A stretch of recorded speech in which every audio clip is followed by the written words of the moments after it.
Dans les années 50, après l'incident de Roswell au Nouveau-Mexique, de nombreuses personnes de par le monde ont affirmé être entrées en contact avec des extraterrestres. Certains les auraient vus de près, d'autres seraient montés à bord de leur vaisseau. D'autres encore disent avoir dialogué avec ces êtres venus d'ailleurs. Si la plupart des faits rapportés étaient en fait des mystifications, le doute planait encore sur quelques-uns d'entre eux, jusqu'à maintenant. Deux hommes vivant à 800 km l'un de l'autre ont fourni de nombreuses vidéos montrant les rencontres rapprochées qu'ils ont vécues. Alors là, j'ai mis la caméra en mode infrarouge. J'avais jamais vu ça. Ils voient des disques, des lumières et des sphères étranges. J'ai conduit jusqu'à la sphère qui s'est divisée en deux. Ils perçoivent tous les deux une communication. Je suis convaincu que tout cela mènera à une rencontre avec une entité biologique. Présenteraient-ils tous les deux la même anomalie médicale? Il y a effectivement une anomalie. Leurs documents vidéo, présentés pour la première fois à la télévision, et leurs analyses médicales apporteront-ils des preuves tangibles qu'un contact extraterrestre a été établi?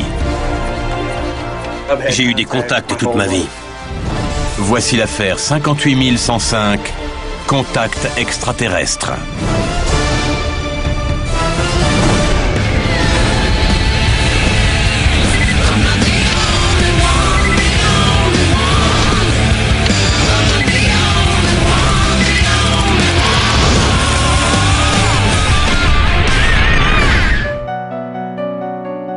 Le 5 septembre 1977, la sonde spatiale Voyager 1 quitte la Terre en direction de Jupiter, Saturne et même au-delà, avec à son bord du matériel technologique de pointe.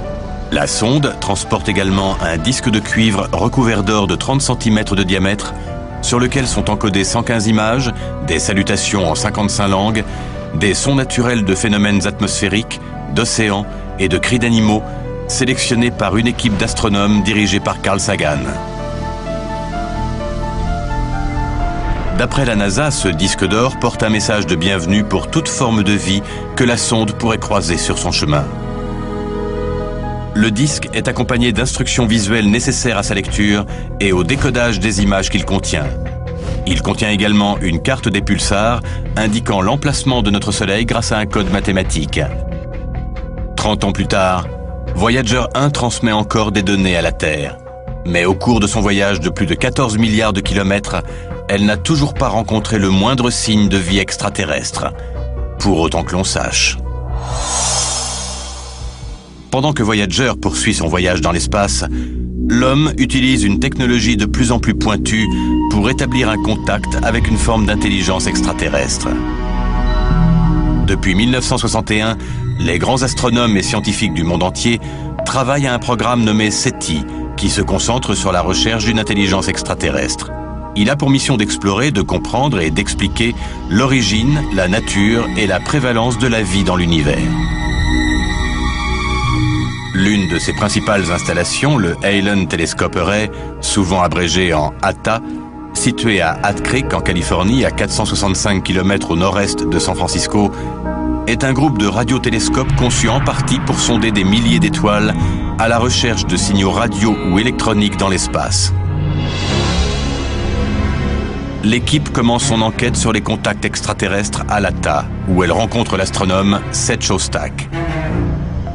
L'idée, c'est que toutes ces antennes, quand elles sont interconnectées, peuvent agir comme une seule grosse antenne.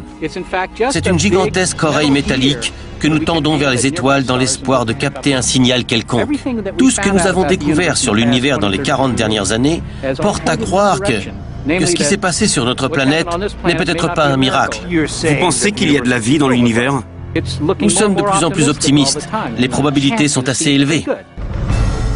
Mais avant d'espérer capter un signal authentique, il faut faire le tri pour écarter les signaux qui proviennent de la Terre, comme ceux des satellites du gouvernement, des satellites de communication et les radars d'avions ou d'aéroports, ou toute autre interférence de sources humaines, comme les signaux de radio et de télévision.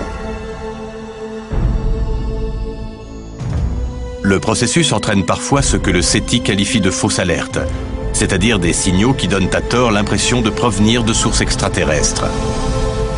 Une des alertes les plus controversées du programme SETI a probablement été le signal WAU, détecté le 15 août 1977 à l'Université de l'Ohio. L'astrophysicien Jerry R. Ehman avait détecté le signal sur un imprimé d'ordinateur, l'avait encerclé et avait écrit WAU dans la marge.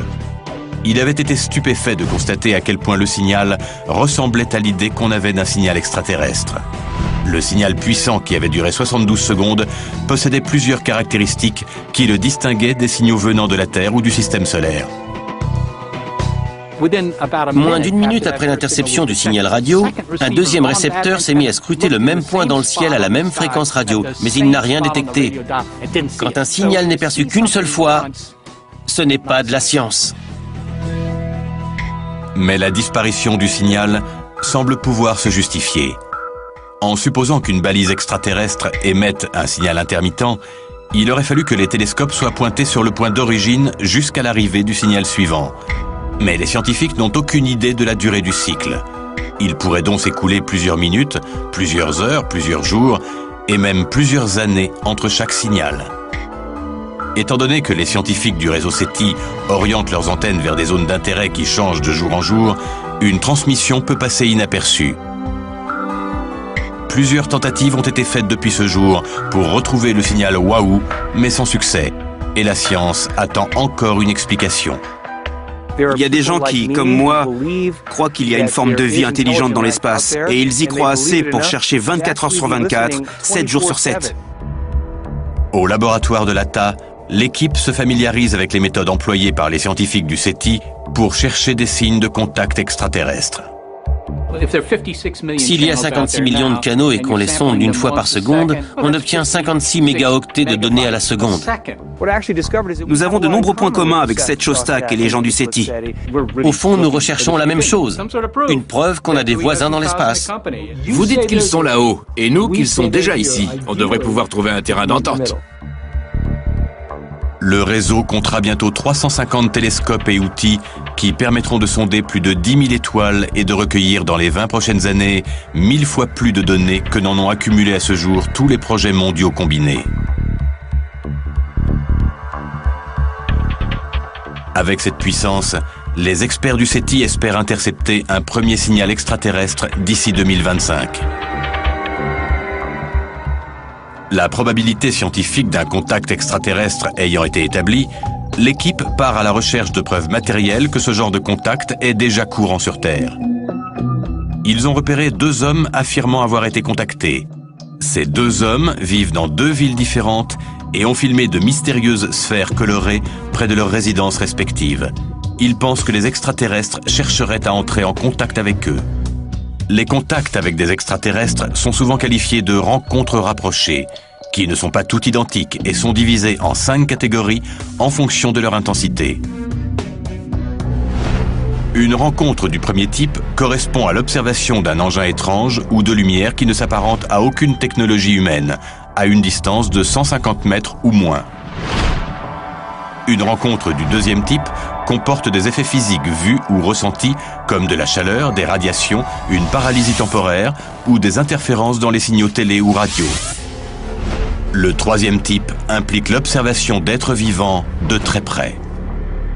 Le quatrième type est l'enlèvement. Et le 5e type correspond à la communication, une connexion complète et réciproque entre un extraterrestre et un être humain.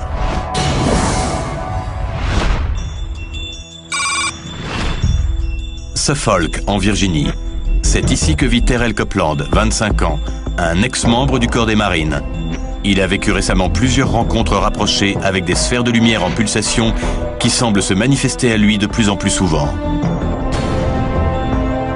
D'après lui, il ne s'agirait pas d'appareils militaires venus de la base aéronavale voisine. Au cours des 8 dernières années, Terrell a vécu des rencontres semblables à 3 endroits différents. À la base navale du Nord-Ouest, près de Chesapeake, chez ses parents à Suffolk et juste devant son propre domicile. Cette histoire, c'est plus que quelqu'un ayant vu des objets lumineux dans le ciel. Ces objets l'observent également et semblent s'intéresser particulièrement à lui. D'après moi, il se passe quelque chose. Je me suis engagé dans l'armée en 2000, juste après le lycée. Nous avons été formés à l'observation. J'ai vu des avions que le civil lambda n'a jamais vus.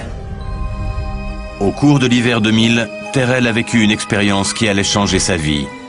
Entre 3 et 4 heures du matin, à la base navale du Nord-Ouest, près de Chesapeake, Terrell voit un objet mystérieux survoler la base, la balayant de faisceaux lumineux. J'ai vu une lumière. J'ai d'abord pensé que c'était un hélicoptère, mais il n'y avait aucun bruit et il n'était qu'à 30 mètres de moi. La lumière était d'abord jaune, puis elle a viré au vert fluo. C'était une soucoupe volante. Elle était de forme ovale. Terrell Copeland a fait une rencontre rapprochée du premier type. Une observation directe d'un ovni à moins de 150 mètres. Il n'est pas rare que des observations d'ovnis soient signalées dans la baie de Chesapeake. C'est d'ailleurs dans cette région qu'un ovni a été vu pour la première fois dans l'histoire des États-Unis, fait rapporter dans une lettre envoyée à Thomas Jefferson en 1813. Le 31 juillet 1813, Edward Hansford, propriétaire de la Washington Tavern à Portsmouth en Virginie, déclare avoir vu ce jour-là, je cite, « une boule de feu aussi grande que le soleil et qui changeait de forme au fur et à mesure qu'elle montait ou descendait ». On ignore si le président Jefferson a jamais eu connaissance de cette lettre. Mais cette dernière existe bel et bien et reste le témoignage de l'existence de phénomènes étranges dans cette zone. Depuis 2 siècles, la zone fourmille d'activités de ce genre. D'ailleurs, pour 2005 et 2006, on compte 12 rapports d'observation. Le 29 janvier 2006, le journal local, le Virginian Pilot, mentionnait des objets volants en formation au-dessus de Virginia Beach, effectuant des changements brusques de direction. Le journal mentionnait également qu'on avait signalé des formes volumineuses et brillantes survolant Suffolk. Dans la plupart des cas, il s'agissait d'observations lointaines. Mais Terrell Copeland, lui, a pu observer les objets de beaucoup plus près. Pour lui, il ne fait aucun doute que ces engins ne sont pas de conception humaine. Quand avez-vous commencé à penser que cette technologie venait d'ailleurs? Ma première observation remonte à 2005. La seconde rencontre de Terrell a lieu sur une période de 3 jours, à la fin du mois d'octobre 2005, près du domicile de ses parents à Suffolk. Le 27 octobre, aux alentours de 19 h, il voit une sphère bleue qui se déplace dans le ciel. Il est certain qu'il ne s'agit ni d'une planète ni d'une étoile. Quand la sphère réapparaît 2 nuits plus tard, le 29 octobre, il tente de la suivre. J'ai tenté de la suivre en voiture. Je voulais savoir ce que c'était, mais elle a disparu. La 3e nuit, soit le 31 octobre vers 23 h, l'objet réapparaît en pleine nuit. Cette fois, Terrell est prêt. Il prend sa voiture et suit l'objet jusqu'à un centre commercial désert. Ce qui se produit ensuite le laisse en état de choc. La sphère s'est divisée en 2 sphères. Quand elle est passée au-dessus de moi, j'ai pu constater que l'objet était plus gros que le centre commercial où je me trouvais.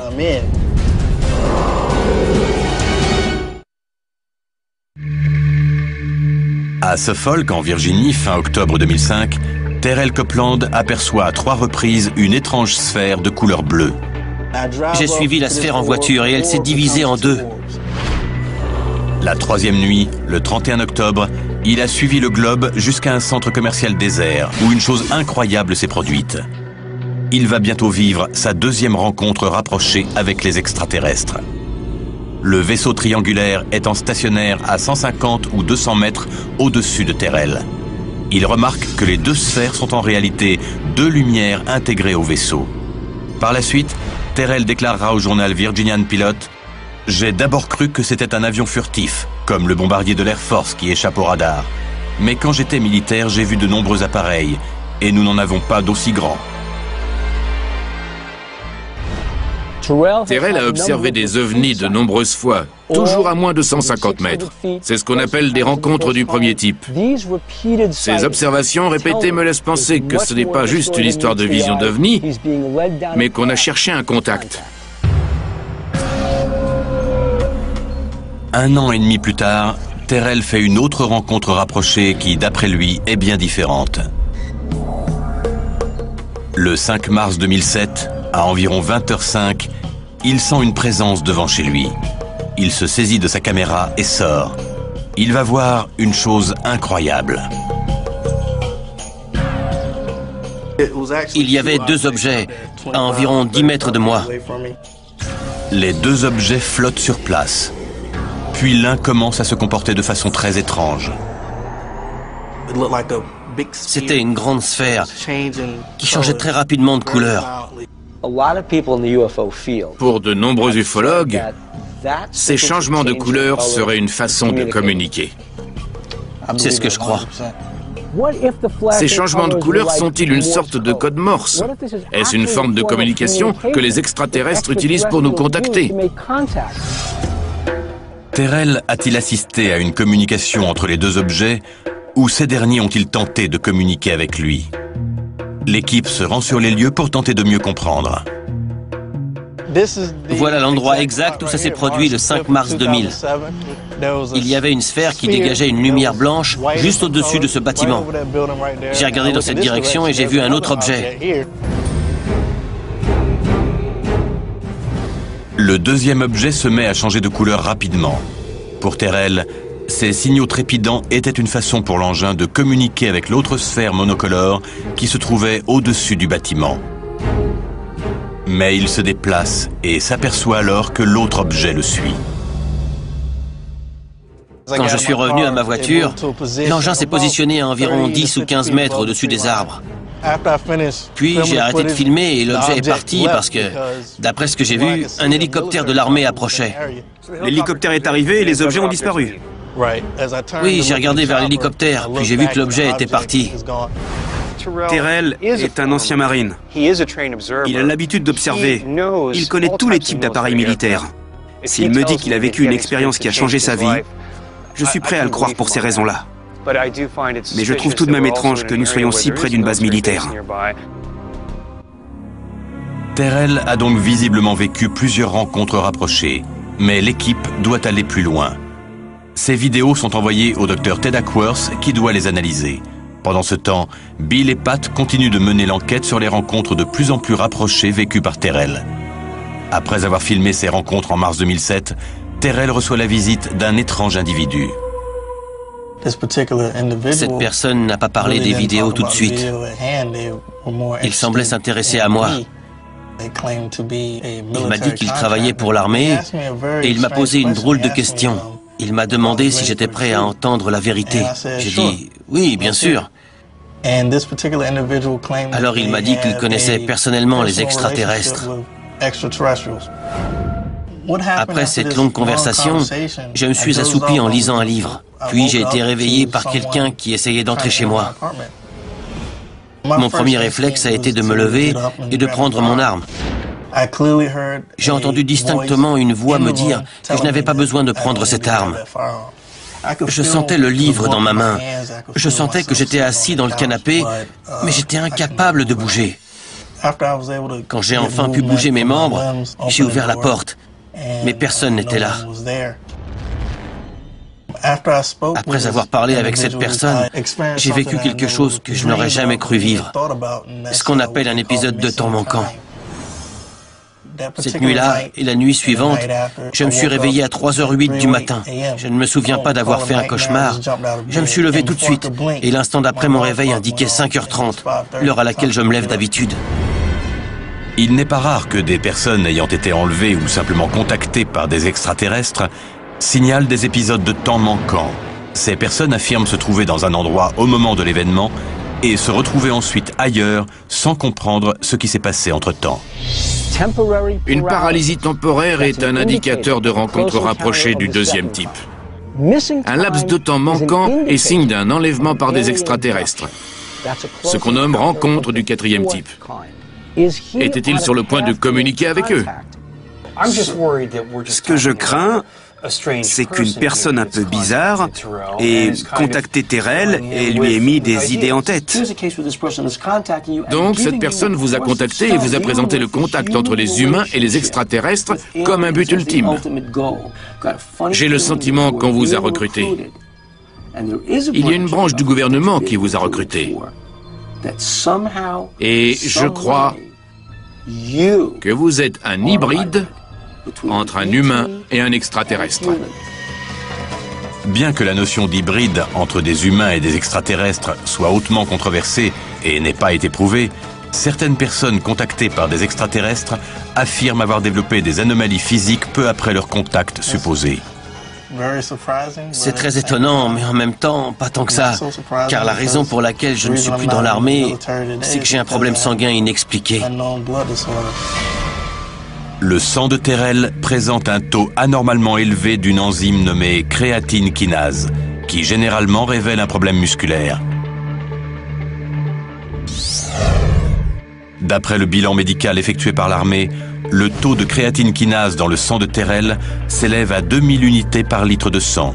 Chez une personne en bonne santé, il dépasse rarement les 200 unités par litre. Mais on ignore ce qui a causé ce taux si élevé dans le sang de Terrell. Aucun des médecins militaires n'a su établir de diagnostic à l'époque. Cela les laissait très perplexes. Les médecins militaires n'ayant pu trouver la cause du taux élevé de cette enzyme, Terrell a été démis de ses fonctions après seulement 2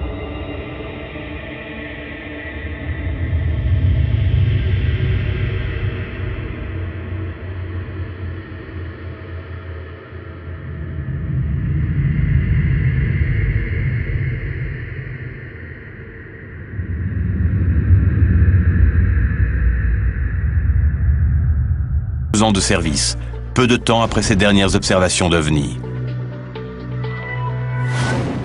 Comment peux-tu conclure que c'est un hybride? Tu n'as pas peur de tirer des conclusions un peu hâtives? Il est en train d'apprendre à se connecter à l'extraterrestre en lui. Tu sais, je crois que tu ne l'aides pas. Tu es en train de lui dire qu'il peut appeler les ovnis, que c'est un hybride. C'est lui qui l'a dit, pas moi. Tu jettes de l'huile sur le feu. On a vu la vidéo, tu l'as vu toi aussi. Il entend des voix, il parle avec des inconnus par messagerie instantanée, il reçoit des instructions par email. Enfin, Bill, ça devrait t'inquiéter un peu plus que ça. Les hybrides existent peut-être ou pas, mais je crois qu'il est trop tôt pour parler de ça. Bill est trop enthousiasmé par le phénomène OVNI. Il n'a peut-être pas remarqué que Terrell a eu une expérience et qu'il posait des questions pour avoir des informations objectives. Les rencontres rapprochées vécues par Terrell sont-elles les prémices d'une rencontre rapprochée du 5e type, c'est-à-dire un véritable contact avec les extraterrestres? L'équipe conclut qu'elle doit analyser encore les vidéos de Terrell et trouver une explication à ses problèmes sanguins. L'équipe poursuit son enquête, tandis que Terrell passe une batterie de tests visant à savoir quels effets inconnus peut induire son anomalie sanguine. Cette vidéo prise par Michael Lee Hill de Cleveland dans l'Ohio sur les eaux du lac Erie serait-elle une autre tentative de contact par les extraterrestres? Et quels sont ses points communs avec la vidéo prise par Terrell Copeland à 800 km de là? Ce que nous voyons ici a les mêmes caractéristiques de vol que d'autres objets que nous avons vus ailleurs. L'équipe enquête actuellement sur le cas de Terrell Copeland. Celui-ci a filmé 2 ovnis qui auraient essayé d'entrer en contact avec lui. Peu après, il a reçu la visite d'un étrange individu et a vécu une expérience de temps manquant. L'équipe pense que tout cela est le signe d'un premier contact avec les extraterrestres. Mais les histoires de contact extraterrestre ne datent pas d'hier. Certaines se seraient déroulées il y a plusieurs siècles. En 1758, le Suédois Emanuel Swedenborg publie « Des terres dans notre monde solaire » où il narre ses voyages extraterrestres. Il y affirme avoir voyagé à travers le système solaire et avoir vu des êtres vivants sur Saturne, Mars, Vénus et de nombreuses autres planètes. Il est intéressant de noter que ces voyages ne l'auraient mené que jusqu'à Saturne, la plus éloignée des planètes connues à l'époque. En 1900, Théodore Fournoy, professeur de psychophysiologie à l'Université de Genève, a rapporté le récit d'Helen Smith, une médium qui affirmait avoir visité Mars. Durant une séance, le 22 août 1897, elle a écrit cette phrase en langue soi-disant martienne, un langage qu'elle pouvait aussi parler. Elle continua toute sa vie à affirmer avoir eu des contacts avec les extraterrestres et a même réalisé une série de tableaux dépeignant ses expériences. À partir du XXe siècle, on recueille pour la première fois des témoignages de visites extraterrestres sur Terre. Le 11 mai 1957, dans le désert de Mojave, Wayne Zhao, un expert en renseignement militaire, voit se poser un engin. Il affirmera avoir établi un contact avec les êtres qui étaient à l'intérieur. J'étais à quelques mètres du vaisseau. L'expérience a duré toute la nuit et on m'a montré des choses qui concernent le futur de cette civilisation. À la suite de son expérience, Aou a été interrogé plus de 2 heures par la CIA, qui a toutefois décidé de ne rien révéler de l'affaire. Mais certains témoignages récents sont assez inquiétants. 1983, Yorktown, dans l'État de New York. Une nuit, un ingénieur nommé John Falk aurait vu une masse sombre flotter au-dessus du nouveau réservoir de Croton Falls. L'objet aurait balayé le réservoir d'un rayon laser rouge, puis s'apercevant de la présence de Falk, il aurait émis un éclair de lumière blanche aveuglante. Il se réveille le lendemain matin sur le sol. En 1997, à Rancho Santa Fe, en Californie, les membres de la tristement célèbre secte Les Portes du Paradis soutiennent qu'ils sont en contact avec un vaisseau caché dans la queue de la comète Hale-Bopp et que la seule façon de survivre à la destruction de la Terre est de se suicider pour permettre à leur âme d'aller rejoindre ce vaisseau. Les allégations de contact extraterrestre ont évolué au fil des siècles, passant de communication et de visites pacifiques à des contacts violents et terrifiants. Mais quelle est la raison de cette évolution? Les rencontres récentes ne présentent-elles aucun danger ou annoncent-elles autre chose? L'équipe va à présent enquêter sur les dires d'un deuxième contacté. Cleveland, dans l'Ohio. Michael Lee Hill est un musicien âgé de 39 ans qui va souvent chercher l'inspiration sur les bords du lac Erie. Mais la nuit du 18 août 2006, il voit quelque chose qui va changer sa vie et qu'il va filmer. Durant les mois suivants, il filmera des sphères dont il ne peut expliquer l'origine sur le même lieu. Ces sphères sont-elles les mêmes que celles que Terrell Copeland a vues à plusieurs reprises en Virginie? Des sceptiques ont souligné que de nombreuses choses pouvaient expliquer la présence de ces sphères lumineuses, d'un véhicule de police à un avion. Mais pour les personnes contactées, le doute n'est pas possible. L'équipe se rend donc sur les bords du lac Erie afin de recueillir le témoignage de Michael. Bienvenue dans la réserve naturelle du lac Erie. D'après certaines personnes, ce que vous avez filmé, ce ne sont que des lumières de l'autre côté du lac. On ne voit même pas l'autre rive du lac, enfin. Il fait plus de 90 km de large. On dit aussi que ce seraient des avions ou des hélicoptères. Vous dites non, pourquoi? Nous sommes près de la centrale nucléaire de Perry. Et depuis les attentats du 11 septembre, il est interdit de survoler les centrales nucléaires. La centrale nucléaire de Perry est située à 55 km au nord-est de Cleveland. Depuis le 11 septembre 2001, des restrictions temporaires de vol sont en vigueur dans cette zone. D'après l'article 99.7 du Code des régulations fédérales, les pilotes doivent éviter de pénétrer dans l'espace aérien au-dessus et à proximité de sites tels que les centrales nucléaires, les barrages, les raffineries, les installations militaires et autres structures similaires.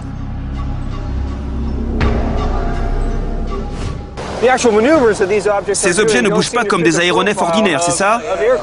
En effet, ils flottent. Ce sont des sphères solides, lumineuses et clignotantes. Que je sache, aucun aéronef n'est muni d'une grosse boule lumineuse. Surtout à côté d'une centrale nucléaire. Visiblement, les objets aperçus par Michael au-dessus du lac ne sont pas de simples aéronefs. L'équipe a de bonnes raisons de croire que les rencontres répétées de Michael sont similaires à celles de Terrell et pourraient être la preuve d'un essai de contact extraterrestre. La prochaine étape consiste à comparer les séquences vidéo et à déterminer depuis quand durent les expériences de Michael. On voit ici une des sphères dont je vous parlais. Ce sont simplement de grosses boules de lumière. Bientôt, vous verrez un autre objet semblable arriver de la droite et se placer juste au-dessus de l'autre. Là, j'ai trouvé ça dingue et j'ai passé la caméra en mode infrarouge. Les objets que nous voyons là ont des caractéristiques de vol similaires aux objets que nous avons vus ailleurs. Celle de Terrell Copeland à Suffolk, c'est pareil. Elles clignotent, changent de couleur et se rapprochent l'une de l'autre.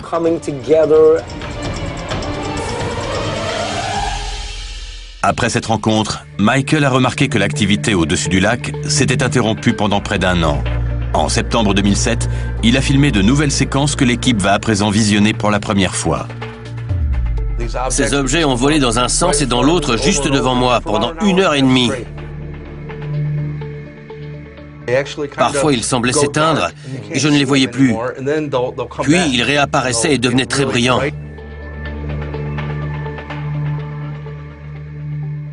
Alors, pendant que je filmais, un autre objet est apparu.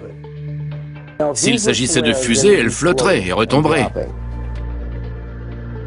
Cette nuit-là, il y avait une très belle lune d'automne orangée. Et les objets sont apparus sous la lune. J'ai peur que le deuxième objet ne soit qu'une image fantôme dans la caméra. Une fois l'image cadrée, je jetai un coup d'œil. Toujours avec vos jumelles. Les images filmées par Michael sont impressionnantes à cause de la taille du lac et aussi parce que cette zone est interdite de survol. Cette région est déserte sur une centaine de kilomètres. Tout cela rend les lumières enregistrées par Michael Lee tout à fait remarquables. Mais ces objets sont-ils nouveaux ou bien ont-ils été déjà aperçus quelque part? Le 4 mars 1988, le quotidien Le Cleveland Plain Dealer rapporte que Sheila Baker aurait vu plusieurs petits objets triangulaires sortir brusquement d'un énorme objet gris métallique en forme de ballon de football américain qui descendait sur le lac Erie. Les gardes-côtes auraient eux aussi assisté à l'événement. Il est écrit dans leur rapport que de plus petits objets auraient commencé à flotter près de la zone où le gros engin s'était posé. Il semblait explorer les environs.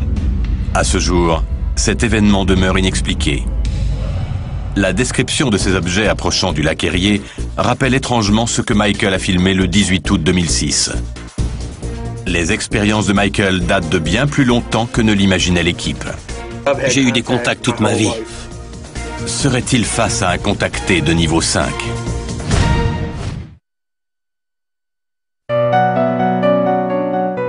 L'équipe est à Cleveland, dans l'Ohio. Ils viennent de voir les vidéos prises par Michael Lee, où l'on voit d'étranges objets flotter au-dessus du lac Erie. Ce genre de sphère a déjà été vu auparavant. L'équipe pense que Michael aurait vécu une première phase de contact similaire à celle vécue par Terrell Copeland à Suffolk en Virginie. Michael va leur révéler que ses contacts avec les extraterrestres sont allés plus loin que ceux de Terrell. Ça va vous paraître bizarre, mais j'ai eu des contacts toute ma vie. J'ai des souvenirs de ceux que l'on nomme aujourd'hui des gris. Un matin, alors que je me préparais, j'ai vu du sang sur le plancher. J'ai nettoyé et j'ai continué ce que j'étais en train de faire. Je me suis brossé les dents et quand j'ai regardé par terre, j'ai vu qu'il y avait encore plus de sang. Pourtant, je n'avais aucune blessure ou autre. Quelques jours plus tard, je me suis réveillé et il y avait des êtres en train de m'opérer. J'étais attaché sur un lit et j'ai dit à l'être qui se trouvait à ma droite, « Je suis éveillé, conscient, je sais ce que vous faites, et ça fait mal. » Avez-vous eu d'autres contacts par la suite? Oui, il m'est arrivé un truc bizarre. Un soir, je suis sorti de chez moi par la porte de derrière, et il y avait un truc qui flottait en l'air, 2 sphères reliées par une barre horizontale. Chaque sphère ressemblait à une boule de plasma. Ces sphères que Michael a observées devant chez lui sont-elles les mêmes que celles vues par Terrell? J'ai suivi cette sphère en voiture et elle s'est divisée en 2 sphères. On a déjà entendu cette histoire. Oui. On nous a décrit des objets luminescents qui ne projettent pas réellement de lumière. La lumière en émane, elle est dedans.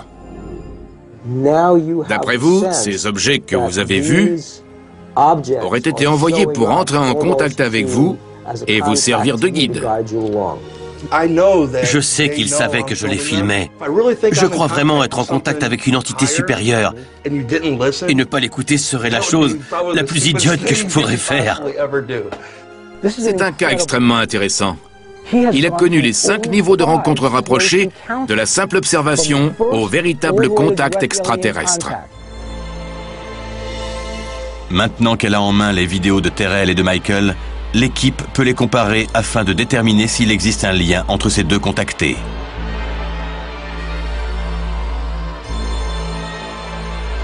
Le docteur Ted Ackworth a reçu des copies des vidéos de Terrell et Michael. Il va commencer par déterminer si les lumières que l'on y voit sont dues à des lumières parasites ou à un autre type d'interférence optique. Voilà Jeff, nous avons su ces 2 vidéos qui, d'après Bill et Pat, pourraient correspondre à un même objet. Je me demande pourquoi il y a un point noir au centre de cet objet. Moi aussi, je pense que la caméra a été défocalisée. Si une des caméras est mal focalisée, 3 lumières peuvent sembler en être une seule. Dans ce cas, le contour de la lumière ou des lumières paraît flou et il peut s'avérer difficile de déterminer la taille ou la forme des objets. S'agit-il d'une aberration chromatique due aux composants électroniques de la caméra? Regarde, les objets ont des halos rouges. L'aberration chromatique est imputable au fait que les lentilles de mauvaise qualité d'une caméra ne peuvent concentrer qu'une seule couleur à la fois en un même point, ce qui donne des halos lumineux, des couleurs qui bavent et des images floues. S'il s'agissait d'une réflexion interne, les objets clignoteraient tous avec la même régularité. Mais ça semble pas être le cas ici. On élimine cette possibilité? Oui, on peut. Ces ovnis supposés ont-ils des traits communs avec des lumières conventionnelles? On ne dirait pas une lumière incandescente, ni aucune lumière créée par l'homme. C'est du jamais vu en imagerie. Je sais pas ce que c'est. D'après leur façon de se déplacer et de flotter, ces lumières ne sont ni des comètes ni des météorites, et elles ne ressemblent en rien aux lumières dont doivent être munis les aéronefs. Les couleurs changeantes et le clignotement ne correspondent à aucun véhicule de police ou de l'armée. Je ne sais pas si on pourra un jour donner une explication définitive. Ces sphères vues à 800 km l'une de l'autre seraient-elles le même objet ou groupe d'objets? Au début de la vidéo de Terrell Copeland, on ne voit qu'un seul point. Et c'est à peu près la même chose sur celle de Michael Lee Hill. Quand on les compare côte à côte, on constate clairement qu'il y a sur les vidéos de Terrell et de Michael une seule sphère lumineuse. Leur apparence et leurs mouvements sont foncièrement les mêmes, mais les conditions de tournage et le maniement de la caméra sont si différents qu'il devient difficile de pousser plus loin la comparaison. Je crois discerner aussi ici un halo coloré et peut-être le même effet de défocalisation. Ces séquences contiennent si peu d'informations que même en les traitant avec un équipement de pointe, nous n'aurons pas assez de données pour déterminer avec certitude la nature de ces objets. En fait, il est très difficile d'obtenir des images de qualité avec des caméras courantes dans de telles conditions. L'équipe doit à présent comparer les expériences de Terrell et Michael sous un autre angle et opte pour l'aspect le plus scientifique qu'il leur reste, les conditions sanguines de Michael. L'équipe fait venir Terrell et Michael à Boston, afin de déterminer une fois pour toutes s'il existe un lien entre ces deux prétendus contactés. On lance les tests. Il y a en effet une anomalie. Et l'analyse finale révèle des similitudes remarquables. On dirait bien que vous avez trouvé ce que vous cherchiez. Après avoir enquêté sur les déclarations de 2 personnes contactées, Terrell Copeland de Suffolk en Virginie et Michael Lee Hill de Cleveland dans l'Ohio, l'équipe se retrouve à Boston pour la phase finale de leurs investigations. L'équipe se sépare en 2 groupes afin d'emmener les sujets à l'hôpital. Terrell devra subir une batterie d'examens complets dirigée par un des plus grands experts dans le domaine cardio-pulmonaire, le docteur David Systrom. Nous sommes à l'hôpital général du Massachusetts avec le docteur David Systrom, directeur du laboratoire de recherche en soins cardio-pulmonaires. Par le passé, on a détecté dans le sang de Terrell une élévation anormale du taux d'enzyme créatine kinase, un trouble rare habituellement lié à un problème musculaire. Mais quel lien cela a-t-il avec les contacts extraterrestres? L'équipe cherche à savoir si le taux de cette enzyme est encore élevé dans le sang de Terrell et, le cas échéant, à obtenir une explication, chose que les médecins militaires n'ont pas pu fournir. Le docteur Systrom a établi une série de tests dans ce but précis. Ce test en particulier permet de déterminer si vous êtes normal ou non par rapport aux personnes de votre âge et de votre corpulence. Bien souvent, dans les cas de troubles musculaires, cardiaques ou pulmonaires, on ne détecte les anomalies qu'au cours d'un test d'effort. Nous pousserons Terrell au maximum de son endurance et on espère avoir des réponses sur lesquelles on pourra travailler. S'il y a bel et bien une anomalie, nous aurons une idée de sa nature.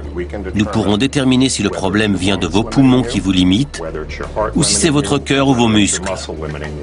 Compte tenu de vos antécédents, il est très important que nous sachions si votre métabolisme musculaire fonctionne normalement ou pas. Pendant que Terrell passe ses tests, Michael arrive. Il va subir une prise de sang en vue d'une analyse complète. Juste avant d'enquêter sur votre cas à Cleveland, nous sommes allés à Suffolk parler à un jeune ex-marine qui a lui aussi observé des ovnis. Et la vidéo que nous avons vue est similaire à la vôtre. Cependant, Terrell, l'autre personne, a une anomalie sanguine rare. Étant donné vos observations fréquentes d'OVNI et vos contacts, nous pensons que vous pouvez avoir un genre d'anomalie sanguine. Nous allons faire analyser le sang de Michael Lee. S'il présente un taux élevé d'enzyme créatine kinase, ça pourrait être la clé de cette affaire. Ce qui est intéressant, c'est que la concentration de créatine kinase est encore élevée aujourd'hui dans votre sang. C'est très inhabituel que le niveau n'ait pas baissé au bout de près de 7 ans. Normalement, une élévation de la créatine kinase est un signe de blessure musculaire. Le fait que cette élévation ait persisté aussi longtemps laisse croire que le problème serait ailleurs. En analysant le sang de ce patient et celui de Terrell Copeland, avez-vous trouvé des éléments communs ou des différences? Il y avait un indicateur d'inflammation générale, pas spécifiquement musculaire, qui était anormalement élevé. Les tests indiquent que le sang de Terrell et de Michael présente un niveau élevé de cette enzyme. Rien ne me permet de pousser plus loin la comparaison. Même si le docteur refuse de spéculer sur les liens possibles du taux anormalement élevé de l'enzyme créatine kinase dans les deux échantillons de sang, ou d'où vient cette anomalie, il n'en reste pas moins que Terrell et Michael ont en commun un niveau élevé d'enzymes dans leur sang. Maintenant qu'elle possède ces résultats surprenants, l'équipe décide qu'il est temps de réunir les deux hommes pour la première fois. Vous avez tous les deux été non pas enlevés, mais contactés par des extraterrestres. C'est très particulier. J'ai vu des engins de toutes les formes et de toutes les tailles. Et souvent, sans forcément les entendre, je sais qu'ils sont là parce que je ressens leur énergie. Je pense que c'est une forme de communication. Ils se rapprochent de plus en plus chaque année. Je suis convaincu que tout cela mènera à une rencontre avec une entité biologique. Je ne doute absolument pas que quelque chose communique avec moi, parce qu'à un certain stade, tout doute est balayé.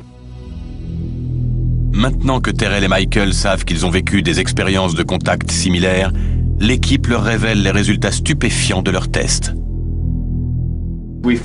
Nous avons trouvé quelque chose de très intéressant. Vous avez tous les deux un niveau très élevé de créatine kinase dans votre sang. Terrell, suite au test cardio-pulmonaire, le Dr Systrom pense que ce taux élevé est directement lié à votre état musculaire. Pour vous, Michael, il n'avait pas fait assez d'analyses pour savoir à quoi ce taux élevé d'enzymes pouvait être lié. Mais d'après le docteur, elle serait systémique. Il se pourrait que votre sang partage un trait physiologique rare avec celui de Terrell. Ne venez-vous pas de le prouver? Ce que ça nous apprend, c'est que si nous devions faire passer des tests médicaux à d'autres contactés, nous devrions rechercher cette même caractéristique, qui semble commune à un certain niveau de contact. Bill, ce qui serait intéressant, ce serait de pouvoir vérifier sur une douzaine, ou même 2 douzaines de personnes enlevées, s'ils présentent cette même anomalie sanguine. C'est d'ailleurs assez simple, une prise de sang suffit. Je serais curieux de savoir si on retrouverait la même caractéristique chez ces 12 ou 24 personnes. Ce serait assez convaincant. Savoir que nous avons vécu les mêmes expériences et que nous partageons la même condition sanguine, c'est phénoménal. Il y a des liens très intéressants entre les cas de Michael et de Terrell. Mais je ne sais pas si ces gars ont seulement vu des ovnis ou s'ils ont réellement établi un contact avec les extraterrestres. Certaines séquences vidéo présentaient des similitudes. Il se peut qu'ils aient observé la même chose.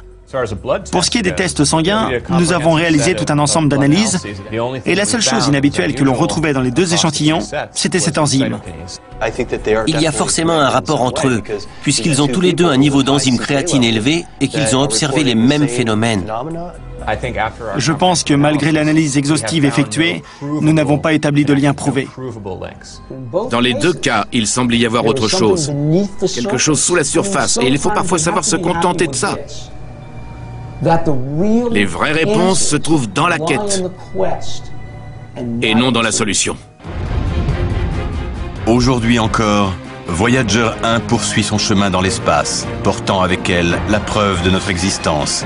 Mais la NASA estime qu'il faudra encore 40 000 ans avant que la sonde n'atteigne le système planétaire le plus proche de nous, et qu'elle ait une chance de faire connaissance avec une espèce semblable à la nôtre. Pendant ce temps sur la Terre, de plus en plus d'êtres humains affirment avoir été contactés, au point que certains se demandent si le premier contact n'aurait pas déjà eu lieu.